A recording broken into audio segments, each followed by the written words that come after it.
रविवार को हुई भारत की ऑस्ट्रेलिया से टेस्ट सीरीज की हार कई कड़वी सच्चाइयां सामने ले आई।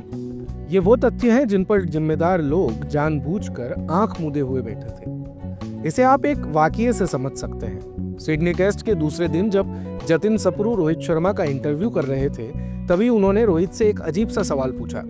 जतिन ने पूछा कि क्या आपको लगता है कि इस टीम में बुमराह के अलावा ऐसा कोई है जो टीम इंडिया का अगला कप्तान हो सकता है। फिर दूसरे दिन का खेल खत्म होने पर मयंती लैंगर ने भी ठीक यही सवाल संजय मांजरेकर से पूछ डाला। आपको क्या लगता है कि अगर हम बुमराह को छोड़ दें तो रोहित के अलावा इस टीम में कौन सा खिलाड़ी है जो अगला कप्तान हो सकता है? मांजरेकर ने कहा, मुझे नहीं लगता कि बुमराह के अलावा कोई और कप्तान हो सकता है। मयंती के एक दो बार कुरेदने पर भी जब मांजरेकर बुमराह के अलावा किसी और का नाम लेने को तैयार नहीं हुए तो उन्होंने कहा, अरे जैसे इस मैच में बुमराह के जाने के बाद कोहली ने कप्तानी की।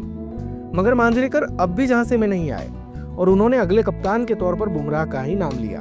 अब सवाल यह है कि जब सारी दुनिया ये कह रही है कि रोहित के बाद अगला कप्तान बुमराह को होना चाहिए, वो आज तीनों फॉर्मेट में न सिर्फ दुनिया के बेस्ट बॉलर हैं बल्कि बेस्ट खिलाड़ी भी। अपनी कप्तानी में वो भारत को पर्थ टेस्ट जितवा चुके हैं। ऐसे में क्या वजह थी कि जतिन सप्रू और मयंती रोहित और संजय मांजरेकर से बुमराह के अलावा कौन कप्तान हो सकता है वाला सवाल पूछ रहे थे?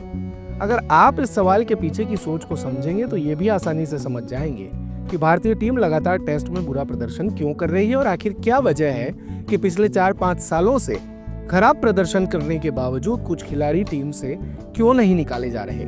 आपको ये समझने में देर नहीं लगेगी कि टीम इंडिया ने ऑस्ट्रेलिया में 8-8 बैट्समैन क्यों खिलाए और टीम इंडिया ने विदेशी दौरों पर प्रैक्टिस मैच खेलने क्यों बंद कर दिए। तो स्टार स्पोर्ट्स ने बुमराह के अलावा वाला सवाल बार बार क्यों पूछा, इसका सीधा जवाब है बुमराह सेलेबल नहीं है। वो विकेट लेने के बाद कोई नौटंकी नहीं करते और स्टाइल आइकन भी नहीं। उन्होंने एजेंसीज को पैसे देकर सोशल मीडिया पर अपने फैन पेज नहीं बनवा रखे, इसीलिए इतना बड़ा प्लेयर होने के बावजूद उन्हें लेकर वैसा हल्ला नहीं होता। दूसरी तरफ कोहली सेलेबल है, तभी आपको वो बीजीटी सीरीज के प्रोमो में कप्तान से ज्यादा दिखते हैं। भले ही कोहली ने 4 साल से टेस्ट में रन नहीं बनाए हों, मगर बावजूद इसके स्पोर्ट्स लंच से लेकर टी ब्रेक के बीच में आपको ये याद दिलाना नहीं भूलता कि कोहली ने कैसे 2014 से 15 की सीरीज में कितने रन बनाए। भारी दबाव के बावजूद रोहित शर्मा को सिडनी टेस्ट से पीछे हटना पड़ा, लेकिन उनके टेस्ट से ड्रॉप होने के बाद जब उनकी रिटायरमेंट की खबरें चलने लगी और बात ब्रांड वैल्यू कम होने पर आ गई, तो उन्होंने बिना किसी बड़ी वजह के स्टार स्पोर्ट्स को न सिर्फ इंटरव्यू दिया बल्कि बिना किसी के पूछे ये भी बोल दिया कि मैं अभी रिटायर नहीं हो रहा हूँ। और तो और शाम होते होते रोहित की किरकिरी तब हो गई जब सोशल मीडिया पर फरहान अख्तर और विद्या बालन जैसे कुछ सेलिब्रिटीज ने रोहित के पक्ष में ट्वीट कर दिए।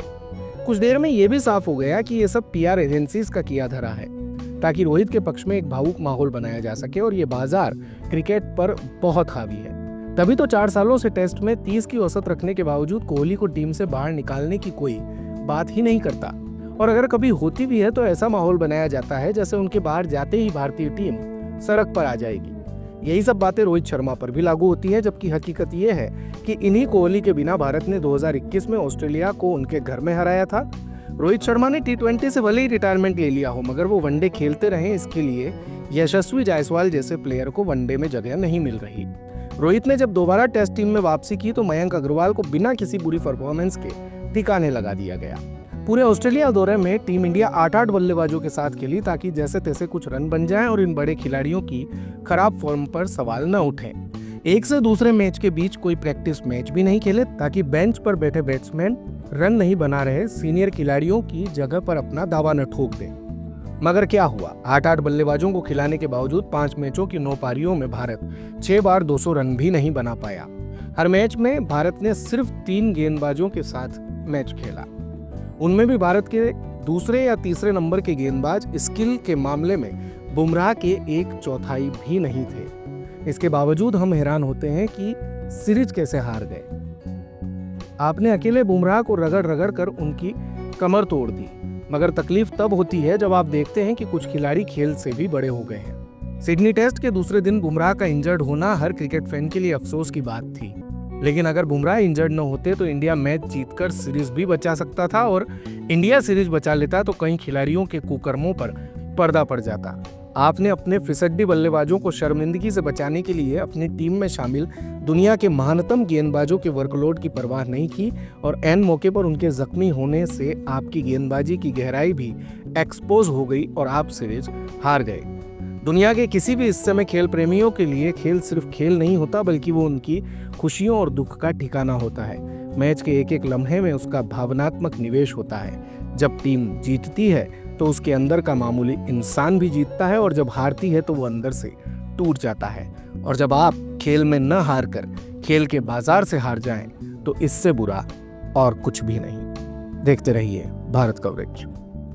दिन भर की सारी अपडेट्स के लिए सब्सक्राइब करें भारत कवरेज को, और हाँ, बेल आइकन दबाना ना भूलें ताकि आप रहे अपडेटेड हमेशा।